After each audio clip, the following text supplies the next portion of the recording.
Olá, pessoas, bem-vindas a mais uma aula português em 5 minutos com a professora Rosi. E hoje falaremos sobre colocação pronominal, ok? E a gente começa hoje falando de ênclise, ok? Ah, professora, já começou com nome difícil? E eu já comecei errando também aqui, ó. Ênclise.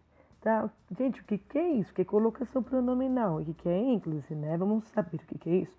É o seguinte, gente. Colocação pronominal é um assunto que na língua portuguesa do Brasil, que eu vou chamar de PB, já está caindo em desuso. Na verdade, eu acho que nunca teve em uso de verdade, apenas em documentos escritos.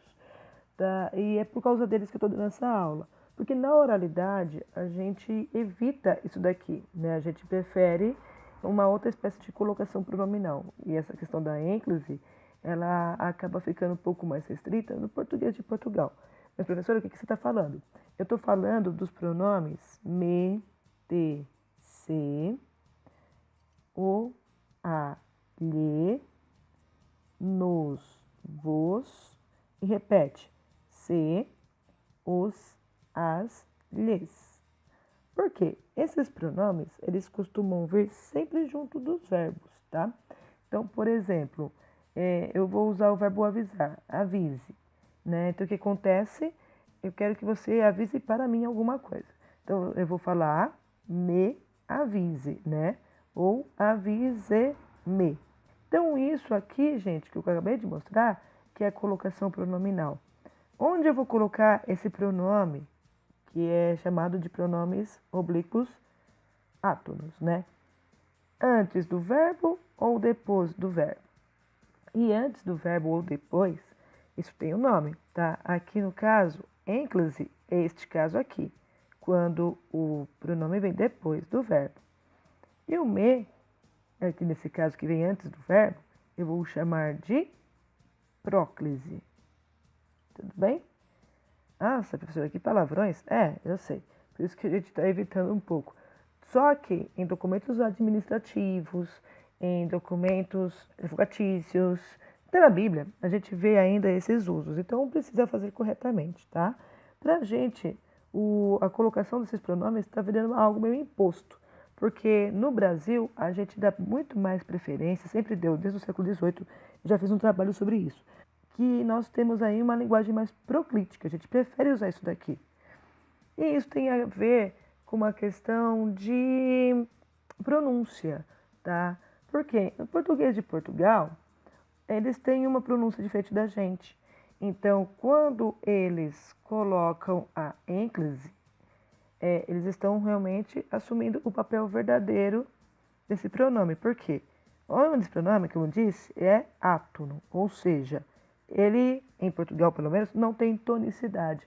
Ele precisa ficar junto de uma palavra que tem uma sílaba tônica, no caso do avisme ou avi, para poder existir. Tanto que esse even aqui indica a junção de palavras, né? Então, o pronome, ele se apoia na palavra principal. Aqui no Brasil, perdeu-se um pouco isso, né? A gente fala que o pronome é átono, mas para a gente não tem muito sentido, porque a gente pronuncia muito bem ele independente, né? De uma palavra que tenha tonicidade ou não. Então, para a gente, meio que isso daqui é tônico também. Mas é algo que ainda está se gramaticalizando e é por isso que eu vou ensinar, tá? Então, hoje eu vou falar, como eu disse para vocês, da ênclise. E quando acontece? Bom, acabei de mostrar para vocês que a ênclise vai ficar sempre na frente do verbo. E que eu chamo de frente, tá, gente?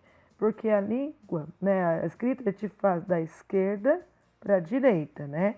Então, assim, eu me vejo bem, né? Vamos lá. Então, por que eu estou falando de esquerda e direita aqui? Porque eu penso o seguinte, né, da frente, aliás. 1, 2, 3, 4. Então, o 2 vem antes do 3, né? Por isso que eu falo que o me está antes do vejo. Tudo bem? Aqui é apenas para poder vocês entenderem quando eu falar sobre isso. Então, a ênclise, ela vai sempre vir depois do verbo. E quando isso acontece, professora? Teoricamente, em todos os momentos em que eu não tiver uma palavra atrativa, que na próxima aula falarei sobre isso. Então, primeira regra da norma culta é que não iniciamos orações com pronomes oblíquos, tá? Átomos. Então, a gente não, teoricamente, não pode começar dizendo me fale a verdade, tá? Porque eu estou começando uma oração, veja. Então, a gramática pede, né, a norma culta pede que você comece com fale-me. Ah, mas todo brasileiro fala assim, por isso que é variação, tá, gente? Mas a norma culta, né, a variante culta, a variante padrão pede para a gente fazer isso daqui, tá? Para colocar o me depois do falar. E quando tiver com vírgula também, por exemplo, ó, hoje, vírgula, né? Fale-me a verdade. Tá vendo? Então, por quê? Porque a gramática vai considerar que toda vez que eu tenho uma vírgula, eu estou interrompendo uma oração. E se eu interromper, é como se começasse tudo de novo, né? Então, esse me aqui, ele vai para trás, porque ele não pode iniciar a oração aqui, ainda mais com a existência da vírgula, tá? Então, a ênclise, a regra geral dela é, sempre vou utilizá-la, porque a gente não começa orações usando pronomes na frente, tudo bem? E assim, rapidamente sobre ênclise, é isso. Nas minhas aulas eu volto explicando o restante, tudo bem? Bom, por hoje é só, até mais!